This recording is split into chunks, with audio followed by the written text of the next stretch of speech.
Քննարկում ենք կառավարության ծրագրի 2024 թվականի կատարման ընթացքի մասին զեկույցը։ Շատ բաներ ասվեցին եւ մասնավորապես ընդդիմությունը մի շարք պնդումներ, մեղադրանքներ հնչեցրեց, որոնց որ չենք կարող չանդրադառնալ եւ ցավոք սրտի ընդդիմությունը լքեց հերթական անգամ դահլիճը եւ չի մասնակցում վերջին քննարկմանը, միջև վերջ քննարկման, այդ թվում վարչապետի եզրափակիչ ելույթին, բայց ես չեմ կարող չդիմել ընդդիմությանը, թեկուզ եւ նայելով աթոռներին, որովհետեւ դուք իհարկե թեպետ այստեղ չեք, բայց մեր մտքերում եք, միշտ մեր մտքերում միշտ կլինեք եւ ես իհարկե չեմ կարող չանդրադառնալ ձեզ եւ առաջինը պիտի անդրադառնամ պարոն Օհանյանին։ Սերյան Օհանյանը իմ երեկվա ելույթը սխալ էր հասկացել, երևի կամ չէր լսել կամ իրեն պատմել էին եւ սխալ էին պատմել։ Եվ դիմելով ինձ ասեց պարոն Կոնջորյան, դուք ասում եք, որ մենք Ժիգուլի ենք քշում, բայց մենք Ժիգուլի չենք քշում։ Ես այդպիսի բան չեմ ասել, պարոն Օհանյան, ես չեմ ասել, որ դուք Ժիգուլի եք քշում, ես ասել եմ, որ դուք Ժիգուլի եք։ Եվ բացատրել եմ, թե ինչ նկատի ունեմ, ես ասում եի, որ կա ինտերնետում շատ հայտնի մի հատ մեմ կա, նկար, որի մի կողմում Mercedes-Benz-ն է, եւ տարբեր տարիներին աստիճանաբար կատարելագործվում է եւ գրված է Mercedes-Benz աստիճանական կատարելագործում եւ մյուս կողմում սովետական Ժիգուլի, որ ամեն տարի նույնն է եւ տակը գրված է Ժիգուլի, ի սկզբանե կատարյալ։ Եվ ես ասում եի, քանի որ դուք ծաղրում եք անընդհատ կրթվելու մեր ուրեմն փորձառությունը, մեր հայտարարությունները, դուք հանդես եք գալիս Դանինգ Կրյուգերի էֆեկտի տրամաբանությամբ, որ համաձայն որի տգետները միշտ ինքնավստահ են, իսկ խելոքները կասկածում են, որովհետեւ տգետները նաեւ չգիտեն, որ իրենք տգետ են։ Եվ հետևաբար դուք ի սկզբանե կատարյալ Ժիգուլի եք եւ այսօր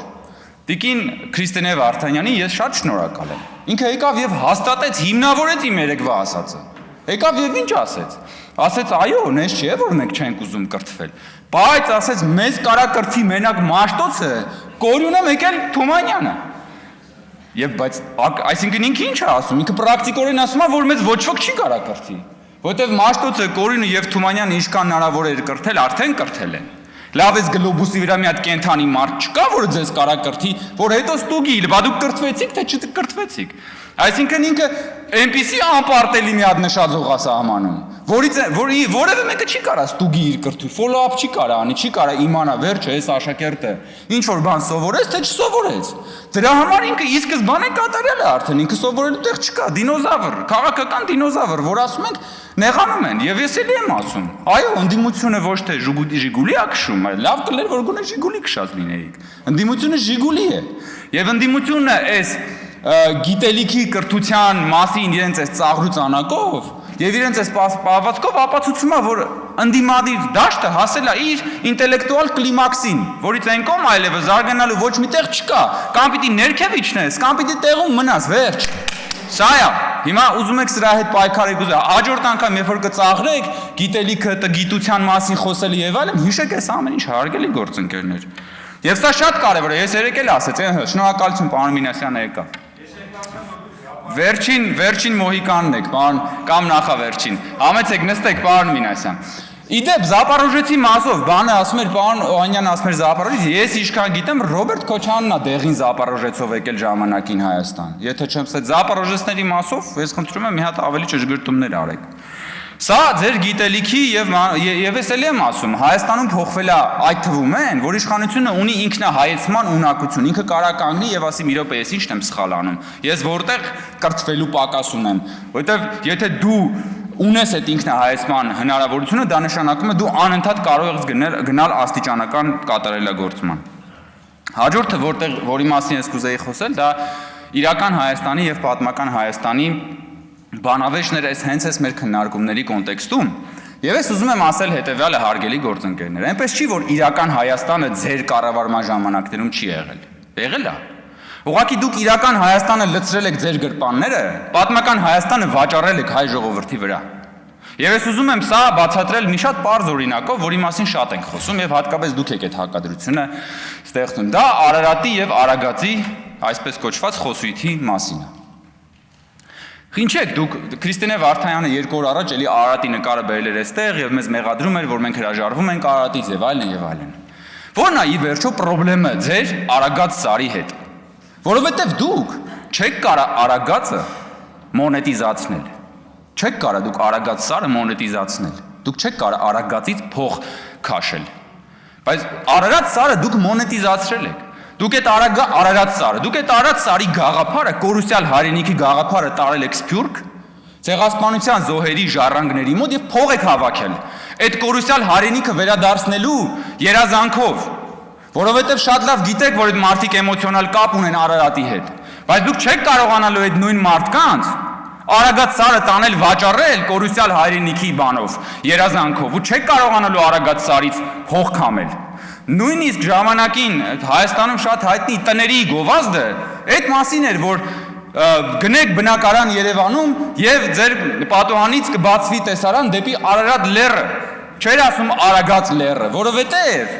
Արարատ լեռով էին մարդիկ ուզում փող աշխատեին, ոչ թե Արագած լեռով։ Ու դրա համար ձեր համար կորուսյալ հայրենիքն է լավը, ոչ թե իրականը, այն որ կա։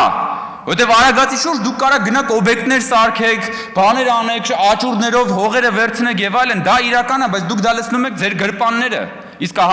իր պատմական Հայաստանը դուք վաճառում եք հայ ժողովրդի վրա։ Դրա համար էլ ձեզ 004 շրջաբերականում ասում է, որ պետք չի, որ մենք ունենանք սահմանազատված սահման։ Խի պետք չի, որովհետև դաշնակցությունը միշտ ինչ արել, գնացել է գյուղեգյուղ բոլոր տեղերից, Սփյուռքում, քաղաքներում մարդկանցից փողը հավաքել Հայաստանը ազատագրելու համար։ Այսինքն պիտի Հայաստանը չունենա անկախություն, որպեսզի ազատագրելու կարիք լինի, որպեսզի փող հավաքելու կարիք լինի, որովհետև երբ որ Հայաստանը անկախ է, Սփյուռքից ինչի համար փող հավաքես, պետքա հարկ հավաքես։ Բայց այդ հարկը իրանք արդեն գիտեն ուր են տանելու, այդ իրական Հայաստանը իրանց գրպաններում է, դրա համար է այս ամբողջ կռիվը։ Դրա համար է, եւ ես ուզում եմ մի հատ ուրիշ օրինակ էլ բերեմ։ Համահայկական հիմնադրամը բոլորս գիտենք։ Համահայկական հիմնադրամը ոչ թե փող հավաքելու, Սփյուռքից փող հանգանակելու գործիք է եղել, այլ համահայկական հիմնադրամը նախկին իշխանությունների կողմից նաեւ գաղափարախոսություն է եղել։ Գաղափարախոսություն, որ արմատացել է մեր ժողովրդի մեջ։ Բայց եւ իհարկե շնորհակալ ենք համահայկական հիմնադրամի բոլոր հանգանակողներին, բայց իրականում համահայկական հիմնադրամը 30 տարվա ընթացքում $500 միլիոն փող է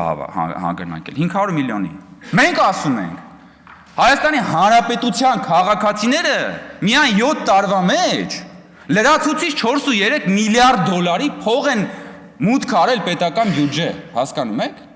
Եվ մենք ասում ենք, սա է իրական Հայաստանի գաղափարախոսությունը։ Եվ մեզ ասում են, չէ, ինչ 4.3 միլիարդ դոլար, ես ինչ եք ասում, բան, դուք իրականում ես ինչ իրական բաներից եք խոսում, ինչ հարկահավաքություն, ինչ հարկեր։ Այ պիտի խոսենք կորուսյալ հայրենիքի մասին, պիտի խոսենք Արարատի մասին, պիտի խոսենք Արևմտյան Հայաստանի մասին։ Տիկին Գրիգորյանն էլ էլի խոսում էր կորուսյալ բաների մասին, ասում է, իսկ դուք ստեղ Range Rover-ից եք խոսում։ Բայց այդ Range Rover-ները ձեր գրպաններում են եղել, դրա համար էլ կորուսյալները ավելի են շատացել ամեն անգամ։ Ես կարծում եմ եւ համոզված եմ, որ այս 7 տարիների եւ մեր իշխանության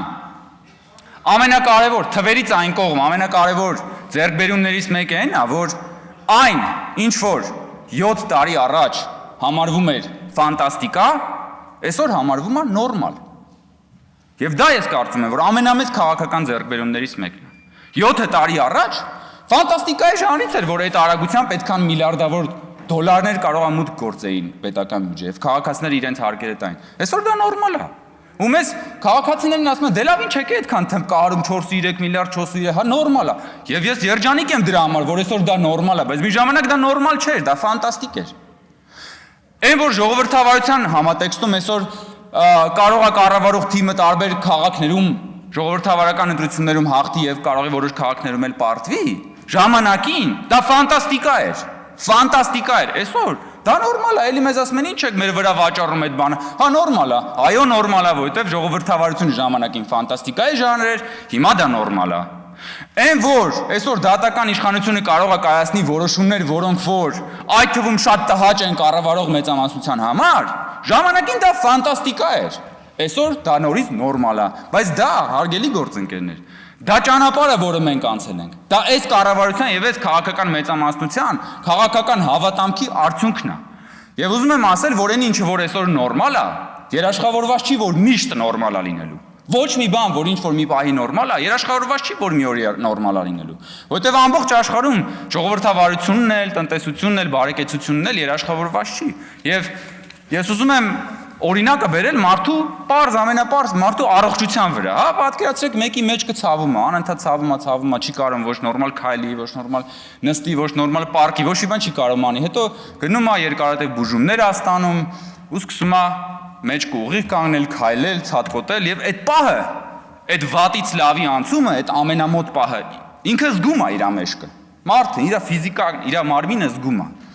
Եվ դա շատ լավ է, որովհետեւ տարբերությունն ակնհայտ է։ Եվ այդպես 1 օր, 2 օր, 1 ամիս, 1 տարի, 2 տարի ու մարդը դադարում է զգա, որ իր մեջքը նորմալ է, որովհետեւ տենց էլ պիտի լինի։